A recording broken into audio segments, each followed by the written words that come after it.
તથા વાલા મારા વિદ્યાર્થી ભાઈ બહેનો, આજનો મારો વિષય છે એક ભારત શ્રેષ્ઠ ભારત. 31 ઓક્ટોબર 2015ના દિવસે આપણા વડાપ્રધાન શ્રી નરેન્દ્રભાઈ મોદીજીએ એક ભારત શ્રેષ્ઠ ભારત યોજનાની ઘોષણા કરી હતી. આપણા લોખંડી પુરુષ સરદાર વલ્લભભાઈ પટેલના જન્મદિવસે આ યોજના લોન્ચ કરવામાં આવી, જેમાં ગુજરાત રાજ્યનું છત્તીસગઢ રાજ્ય સાથે જોડાણ કરવામાં આવ્યું. બંને રાજ્યો વચ્ચે સંબંધ વધે, તેમની સંસ્કૃતિ વિશે જાણે તે આ યોજનાનો મુખ્ય હેતુ છે. તો અંતર્ગત આજે હું છત્તીસગઢ વિશે કેટલીક માહિતી આપું છું. છત્તીસગઢ મધ્યપ્રદેશમાંથી વિભાજિત થયેલું ભારતનું એક રાજ્ય છે. તેની સ્થાપના 1 નવેમ્બર 2000ના દિવસે કરવામાં આવી હતી. રાયપુર તેનું પાટનગર છે. કહેવાય છે કે એક સમય છત્તીસગઢમાં 36 કિલ્લાઓ આવેલા હતા, તેથી તેનું નામ છત્તીસગઢ પાડ્યું. છત્તીસગઢમાં 28 જિલ્લાઓ આવેલા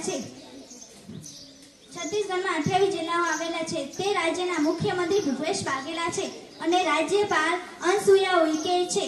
વિસ્તાર દ્રષ્ટિએ ભારતીય રાજ્યમાં તેનો ક્રમ 9મો છે અને વસ્તીની દ્રષ્ટિએ 19મો છે.